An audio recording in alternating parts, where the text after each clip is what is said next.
main places we intended to visit while in New Zealand is the Hobbiton. It was very convenient for us as my nephew happens to live not too far from Hobbiton, and we were fortunate to be able to visit along with his family.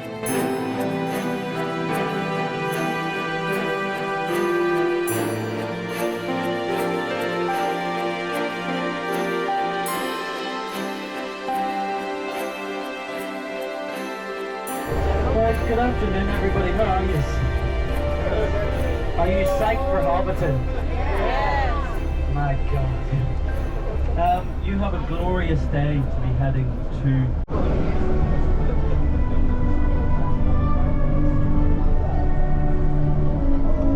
Hello, I just wanted to welcome you on your journey to Hobbiton. I'm very, very pleased that you're able to take the time to with us.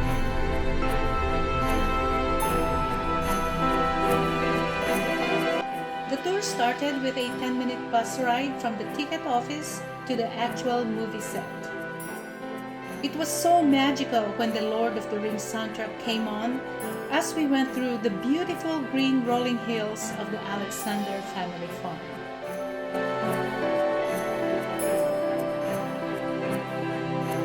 We learned so much about how the movie set came about and why the Alexander farm was chosen for filming these famous fantasy adventure movies.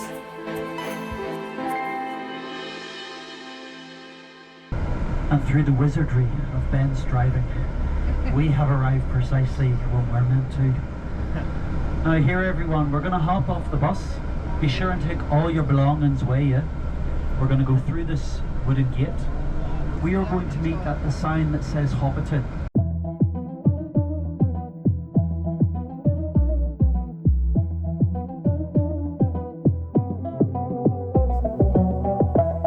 This is the beginning of the 1.2-mile walk through the rolling hills of Hobbiton, which took about 2.5 hours. All tours begin in this path, which is a famous location in the movie. It is where young Bilbo came running through with a contract in his hand, screaming, "I'm going on an adventure!" As you enter through this path, you will get a first glance of the wide, beautiful space. And as you look up the mountain, there sits Bilbo and Frodo's house. The view is truly amazing. It's like stepping into a paradise.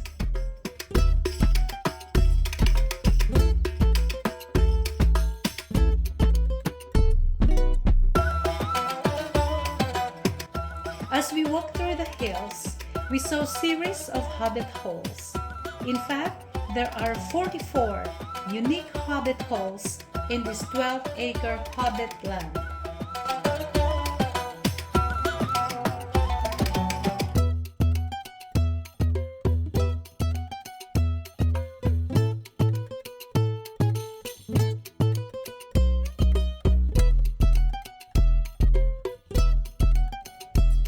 Every house is unique and the exteriors are intricately decorated with so much thought put into it, depicting what each hobbit does for a living. Oh look! Apples. Wow! They have so many houses. These are so nice. Very well maintained.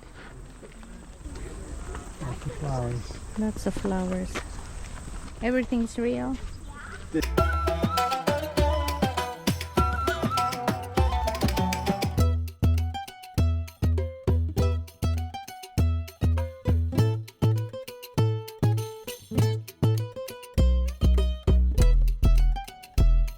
We are heading towards Bilbo's house that sits on top of the mountain. This is the view from Bilbo's house. Everybody, welcome to Bag End. This is the home of Bilbo and Frodo Baggins, the two protagonists from The Lord of the Rings and The Hobbit trilogies. It is massive, it is really very impressive.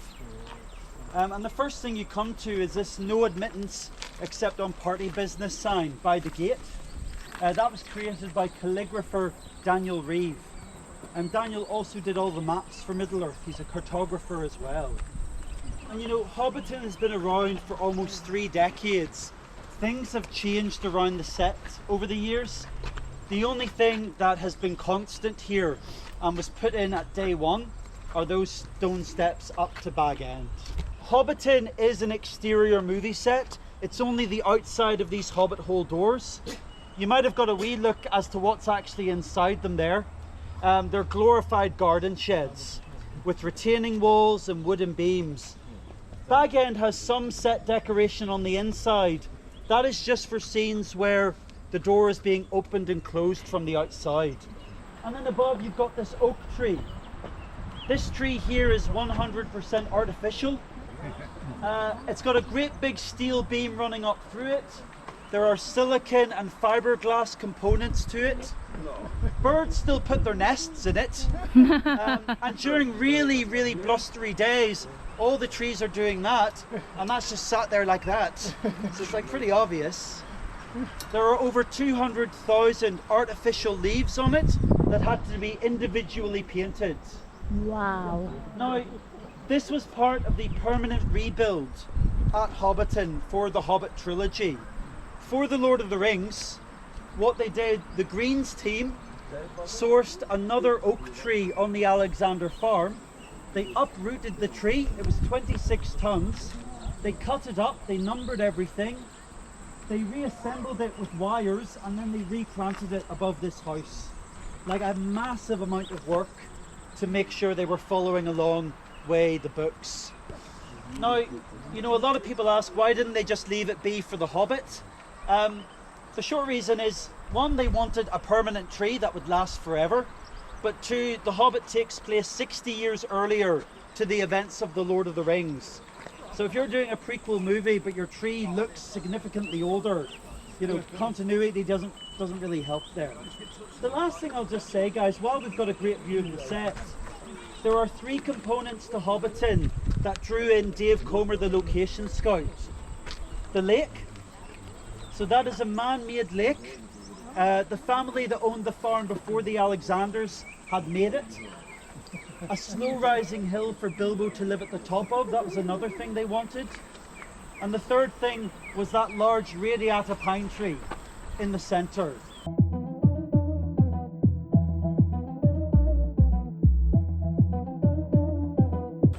I love this branch here. Yeah. Gravity's just going to town with it. There's so many fruit-bearing trees here.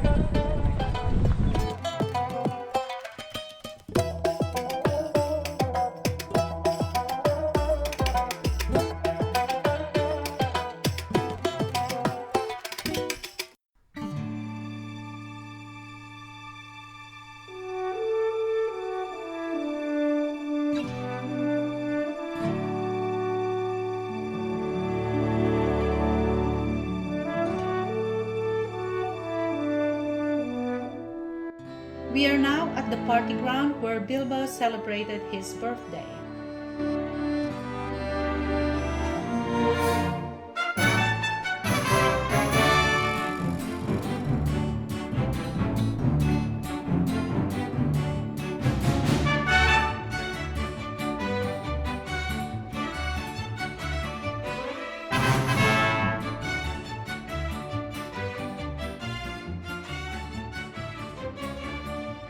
So Sam is the one that goes off with Frodo on his adventure to destroy the ring. I just stopped here momentarily because the final scene of The Return of the King and the final scene of the entire Lord of the Rings trilogy is a close-up of this door. So Sam is walking up here, gets to about here. The door opens up. His wife Rosie Cotton comes out holding one of their children, a baby, and their daughter, a young girl, comes through the gate and hugs Sam. So we are a couple of minutes away from going inside Bagshot Row. So this is your chance to see what the inside of a hobbit hole was like, what those interiors in Wellington were like for filming.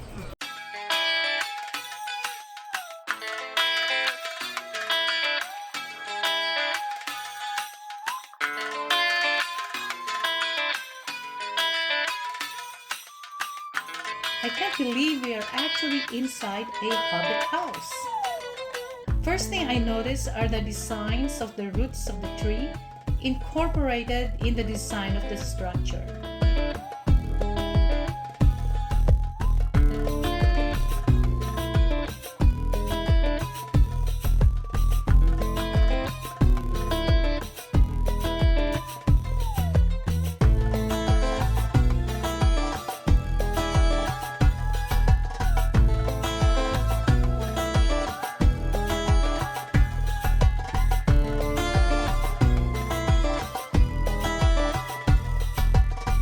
The inside of the house is unbelievably adorable.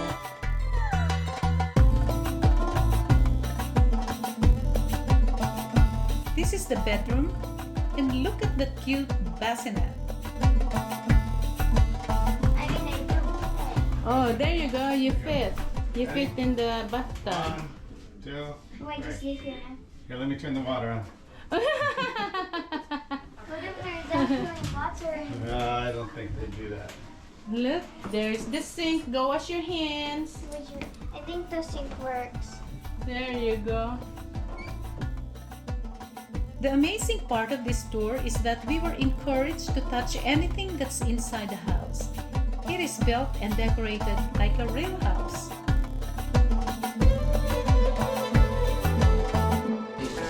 Ooh. That's not real. Yeah, that's not real. Don't bite it. Your teeth is gonna hurt.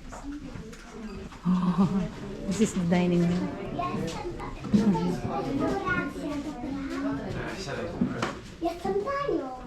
Amazing. So detailed.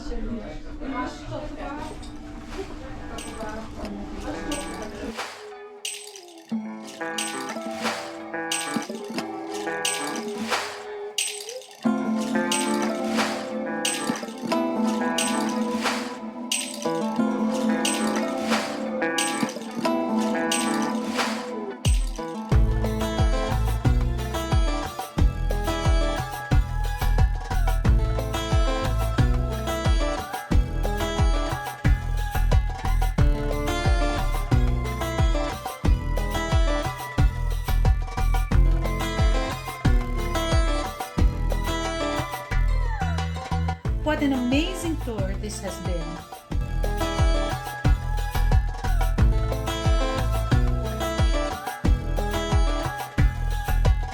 My kids are a big fan of The Lord of the Rings. They have the books, they watch the movies, and I have to admit, I don't remember being excited about any of the fantasy movies. But after today, I guess you can call me a convert. In fact, I am excited to watch the movies again and might even start reading the books.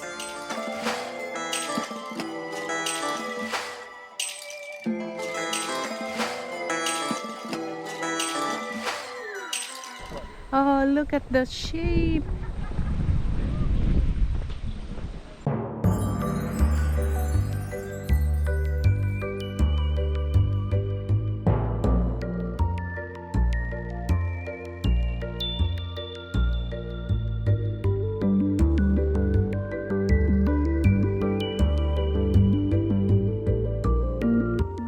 We are on our way to the Green Dragon, where all the tours end.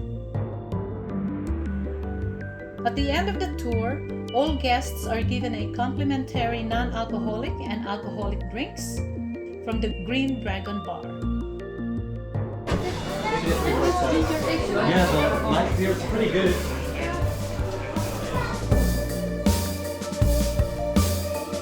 A snack bar is also available here.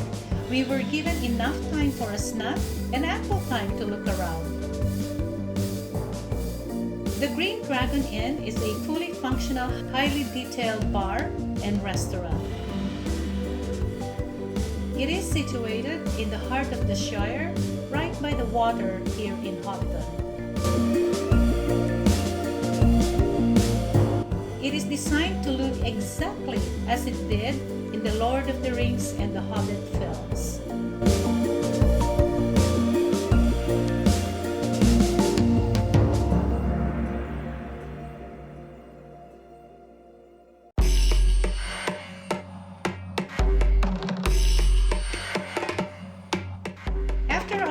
break, it's time to head back to the bus.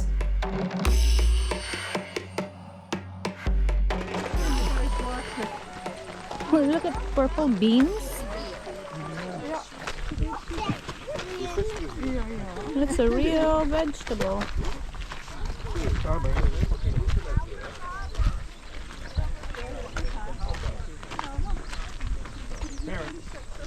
Carrots, onions, strawberries. There are several fruits and vegetables that are grown in this property. Some produce are harvested to decorate the movie set, while most of it are harvested by the gardeners for their own consumption.